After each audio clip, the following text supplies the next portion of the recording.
ऐसी है कि 50 साल पहले हमारे पृथ्वी पर डेमोनिक बीज गिर गए थे और फिर वो बीज पूरी दुनिया में फैल गए। उन बीजों से म्यूटेड मॉन्स्टर निकलने लगे जिन्हें लोग काइकी के नाम से जानने लगे। ये काइकी मॉन्स्टर इंसानों को जिंदा खाकर अपने आप को मजबूत बनाने लगे और ये मॉन्स्टर ग्रुप बनाकर अटैक करते थे। इस वजह से पूरी दुनिया में अफरा तफरी मच गई, लेकिन इंसान हार मानने वालों में से नहीं थे। इंसान एकजुट होने लगे और मॉन्स्टर के खिलाफ लड़ाई शुरू कर दी। उस वक्त इंसानियत एक धागे से लटकी हुई थी। इसी हादसे में हमारे मेन कैरेक्टर के माता पिता को मॉन्स्टर ने उसके सामने ही खा लिया। इसी वजह से हमारा मेन कैरेक्टर, जिसका नाम शिनिगामी है, यूनाइटेड फेडरेशन में 6 महीने की कड़ी ट्रेनिंग लेकर आर्मी में भर्ती हो गया। अब शिनिगामी फ्रंट लाइन पर जाने वाला है जहां मॉन्स्टरों का सबसे ज्यादा अटैक होता है। फ्रंट लाइन पर जाकर शिनिगामी का सामना एक नई दुनिया से होने वाला है। शिनिगामी, जो ट्रेनिंग में सबसे लास्ट आया था, वो काफी नर्वस है। तभी हम देखते हैं एक लड़के को जो कहता है, मेरे जैसे टॉप रैंकिंग वाले बंदे को इस शिनिगामी जैसे लास्ट रैंक वाले के साथ भेज दिया गया है, क्या बेकार किस्मत है मेरी। इस लड़के का नाम है कुजुई काकेहारू, जो ट्रेनिंग में पहले नंबर पर आया था। सारे लोग शिनिगामी पर हंसने लगते हैं। कुजुई कहता है, मैं फ्रंट लाइन पर उन कुत्तों की तरह मरना नहीं चाहता, मैं एक आराम की जिंदगी चाहता हूँ।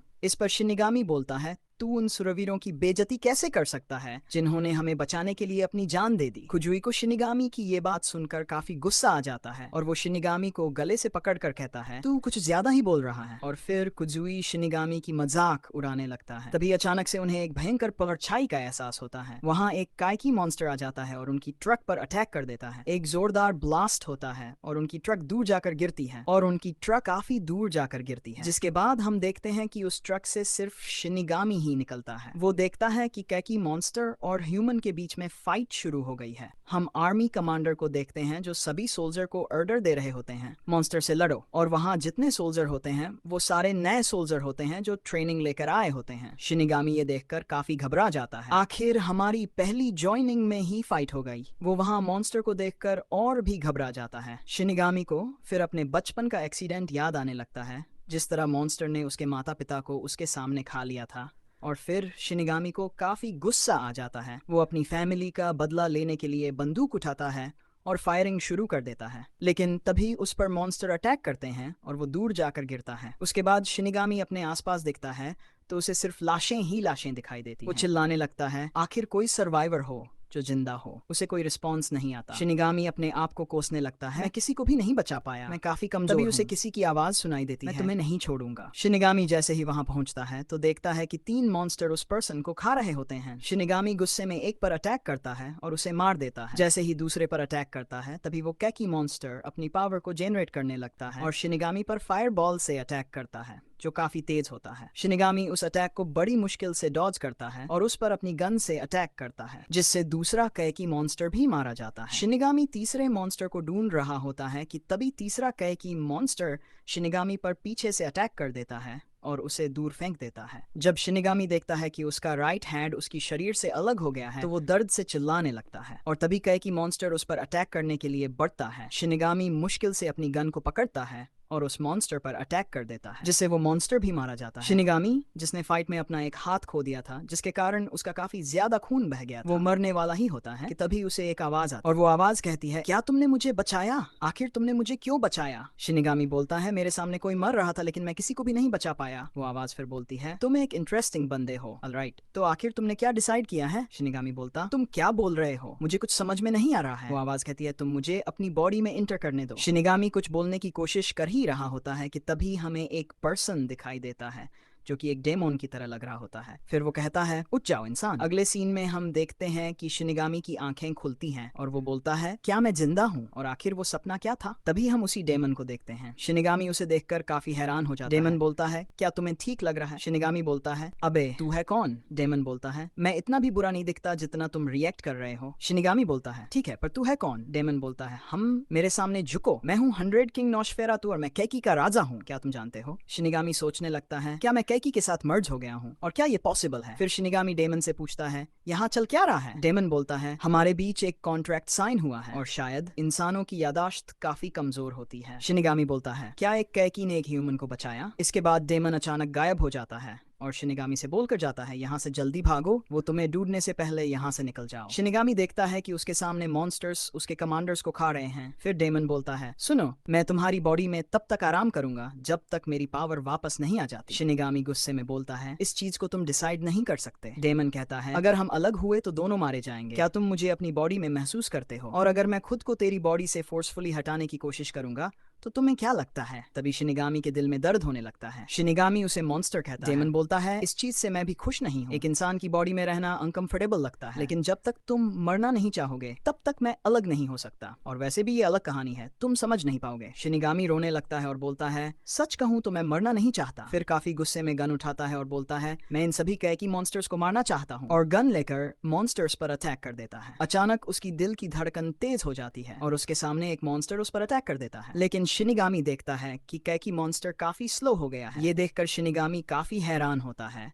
और बहुत ही आसानी से मॉन्स्टर के अटैक को डॉज कर लेता है। हम देखते हैं कि शिनिगामी अपने मुक्के को तैयार करता है और मॉन्स्टर के मुंह पर मारता है, जिससे मॉन्स्टर काफी दूर जाकर गिरता है। शिनिगामी अपने हाथों की तरफ देखता है और सोच रहा होता है, मुझे ऐसा महसूस हुआ मानो मैंने कोई टमाटर को मारा हो। आखिर ये कैसी पावर है? क्या ऐसा इसलिए हो रहा है क्योंकि मैं एक केकी से मर्ज हो गया हूँ? तभी एक और केकी मॉन्स्टर शिनिगामी पर अटैक कर देता है। शिनिगामी उसकी तरफ देखता है और काफी तेजी से मॉन्स्टर की छाती पर मारता है। हम देखते हैं कि मॉन्स्टर काफी दूर जाकर गिरता है। शिनिगामी अपनी इस पावर को देखकर काफी खुश हो जाता है और वो मॉन्स्टर्स की तरफ चल देता है उन पर अटैक करने के लिए। कुछ देर बाद का सीन दिखाया जाता है जिसमें शिनिगामी ने सारे मॉन्स्टर्स को मार दिया होता है और वो एक मॉन्स्टर की बॉडी पर बैठा होता है क्योंकि वो काफी थक गया होता है। डेमन बोलता है, सच में तुमने उन सभी को हरा दिया और मुझे ऑब्जर्व करने के बाद भी तुम अभी भी होश में हो। तुम्हारी फाइटिंग स्पिरिट काफी स्ट्रांग है, बिल्कुल एक लाइव स्टॉक की तरह। डेमन फिर कहता है, तो चलो तुम अपना नाम बताओ। शिनिगामी जो सोच रहा होता है, ये बंदा मेरी बॉडी में फ्रीली नहीं घूम सकता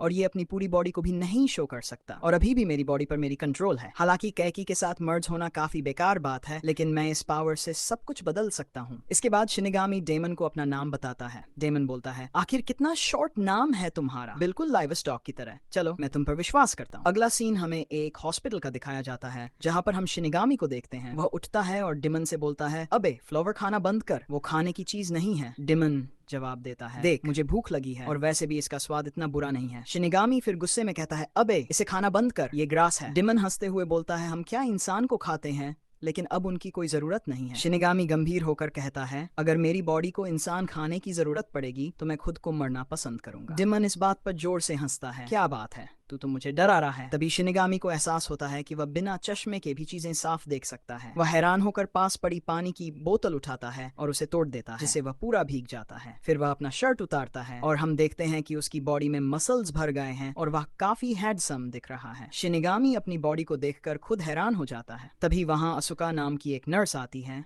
जो कि शिनिगामी की चाइल्डहुड फ्रेंड होती है। असुका शिनिगामी से मुस्कुराते हुए कहती है, ओ तुम जाग गए। शिनिगामी जल्दी से डिमन को छुपाते हुए कहता है, काफी लंबे समय के बाद देख रहा हूँ तुम्हें, तुम काफी अच्छी लग रही हो। असुका चिंतित होकर पूछती है, तुम्हें चक्कर आ रहे थे क्या, तुम ठीक हो? और ये क्या, तुमने अपनी बॉडी पर पानी गिरा रखा है, तुम ठीक हो ना? इसके बाद असुका शिनिगामी को गले से लगा लेती है और कहती है, मैं बहुत खुश हूँ कि तुम ठीक हो गए। गले लगाने के बाद शिनिगामी थोड़ा असमंजस में पूछता है, मुझे नहीं पता, लेकिन मैं यहाँ कैसे आया? असुका समझाती है, तुम बैटलफील्ड में बेहोश पाए गए थे, तुम्हारी बॉडी पूरी तरह से ठीक थी, फिर भी तुम एक दिन तक बेहोश रहे। शिनिगामी फिक्रमंद होकर पूछता है, क्या सिर्फ मैं ही वहाँ से जिंदा आया हूँ या कोई और भी? असुका निराश होकर कहती है, वहाँ पर सिर्फ तुम ही जिंदा मिले थे। ये सुनकर शिनिगामी खुद को कोसने लगता है, मैं उन्हें बचा नहीं पाया। असुका उसे दिलासा देते हुए कहती है, मुझे डॉक्टर बुलानी है, तुम अपनी ड्रेस चेंज कर लो। शिनिगामी अपने हाथ की तरफ देखता है और सोचता है कि उसका हाथ पहले जैसा नॉर्मल हो गया है। असुका इसे कुछ और समझती है और हंसते हुए कहती है, तुमने अंडरवियर नहीं पहना है और इस समय तुम शर्मा भी रहे हो। जब मिलिट्री तुम्हें यहाँ लाई थी तब तुम बेहोश थे,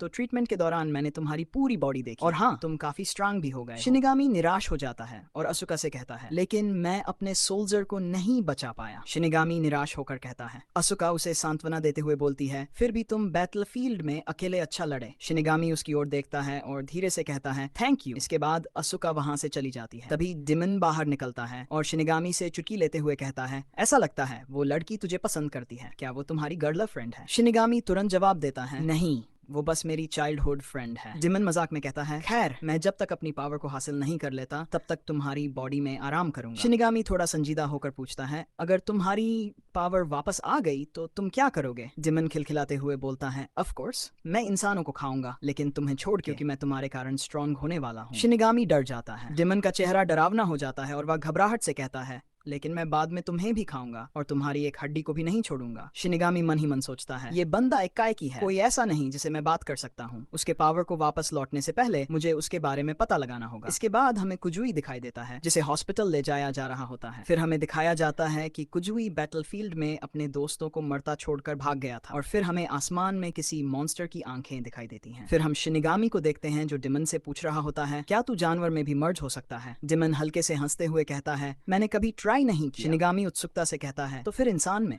डिमन मजाक में जवाब देता है, तुम पहले हो और अभी तक लग रहा है शायद सक्सेसफुल लग रहे हो। शिनिगामी चीखते हुए पूछता है, शायद से क्या मतलब है? डिमन जोर से हंसने लगता है। तभी कुजुई को भी शिनिगामी के रूम में लाया जाता है। शिनिगामी को देखकर कुजुई सॉक्स में आ जाता है। शिनिगामी खुशी से कहता है, तू जिंदा है यार, क्या बात है? मुझे लगा था हमारी टीम का सिर्फ मैं ही बचा हूँ। कुजुई घबराकर शिनिगामी पर चिल्लाते हुए बोलता है, आखिर तुम कैसे बच गए? वो सोचने लगता है, अगर इन्हें पता चल गया कि मैं बैटलफील्ड से भाग गया था तो मेरा क्या होगा? कुजुई शिनिगामी से हड़बड़ाते हुए पूछता है, क्या तुमने कुछ देखा? शिनिगामी उलझन में जवाब देता है, क्या देखा? कुजुई और भी घबराते हुए पूछता है, हमारी टीम का और कौन कौन बचा है? शिनिगामी दुखी होकर कहता है, हमारे सिवा कोई नहीं बचा, और मुझे अच्छा लगा कि तुम अपनी टीम की इतनी चिंता करते हो। कुजुई ताना मारते हुए कहता है, तुम हमारी टीम के सबसे कमजोर थे, फिर भी तुम बिल्कुल सही सलामत बच गए। शिनिगामी निराश होकर बोलता है, मुझे मर जाना चाहिए था। तभी वहां पर असुका आती है और कुजुई से पूछती है, आखिर तुम कैसे हो? तुम काफी थके हुए लग रहे थे। शिनिगामी गहरी सांस लेते हुए कहता है, आसुका ये मेरे ही यूनिट का बंदा है। शिनिगामी आसुका से कहता है, लेकिन तभी कुजुई जो आसुका की बैग को देखकर लार टपका रहा होता है, खुद को कंट्रोल नहीं कर पाता। वह आसुका के बैग पर हाथ रख देता है और बोलता है, ये काफी सॉफ्ट है। शिनिगामी कुजुई का हाथ पकड़ लेता है। कुजुई गुस्से में कहता है, अबे कमजोर बेवकूफ, मेरा हाथ छोड़। लेकिन शिनिगामी उसके हाथ को धीरे धीरे मोड़ने लगता है। कुजुई सोचने लगता है, आखिर ये इतना पावरफुल कैसे हो गया? शिनिगामी उसका हाथ और जोर से मोड़ता है, जिससे कुजुई को काफी दर्द होने लगता है। कुजुई दर्द से कराहते हुए बोलता है, मैं अभी इंजर्ड हूँ, इसलिए। शिनिगामी गुस्से में चेतावनी देते हुए कहता है, अगर तुम दोबारा आसुका को टच किए तो तू मारा जाएगा। तभी डिमन शिनिगामी को सचेत करता है, एनमी आ रहा है, जल्दी से भागो। और तभी बिल्डिंग हिलने लगती है। मिलिट्री भी अलर्ट करते हैं, एनमी आ चुका है। हमारी बाउंड्री को तोड़कर वो अंदर आ चुका है। जैसे ही ये तीनों रूम से बाहर निकलते हैं, उसी समय दीवार टूटती है और उसमें से एक कायकी मॉन्स्टर निकलता है। असुका डर के मारे कांपने लगती है। शिनिगामी उसे अपने पीछे रहने को कहता है। वहीं कुजुई सोच रहा होता है, एनमी एक है और वो हमसे काफी पावरफुल है, हम तीन हैं पर बिना वेपन के। इसके बाद कुजुई अचानक से आसुका को मॉन्स्टर की तरफ धकेल देता है और वहां से भागने लगता है। इससे कोई फर्क नहीं पड़ता कि मैं कितने लोगों को चारे के रूप में यूज करता हूँ, बस मुझे जिंदा रहना है। और वह वहां से भाग जाता है। हम देखते हैं कि कुजुई के धक्का देने की वजह से आसुका के पैर में चोट लग जाती है, जिससे वह भाग भी नहीं पा रही होती है। कायकी मॉन्स्टर उसके बिल्कुल सामने आ जाता है। डिमन फिर से कहता है, ये एक अच्छा चारा है, जल्दी से नॉर्थ की तरफ भागो। शिनिगामी गुस्से में चिल्लाता है, तो तू मुझे भागने के लिए बोल रहा है, इसका मतलब तुम अपनी पावर नहीं दिखा सकते। इधर हम देखते हैं कि मॉन्स्टर आसुका पर अटैक करने ही वाला होता है। तभी शिनिगामी उस कायकी मॉन्स्टर के मुंह पर जोर से एक मुक्का मारता है। मुक्का लगते ही मॉन्स्टर वहीं ढेर हो जाता है। आसुका भी शिनिगामी की पावर देखकर पूरी तरह से सॉक्स में आ जाती है। शिनिगामी उससे पूछता है, क्या तुम ठीक हो? डिमन हंसते हुए कहता है, अबे ये कितना बेवकूफ है। और हमारी चैप्टर यहीं पे खत्म होती है।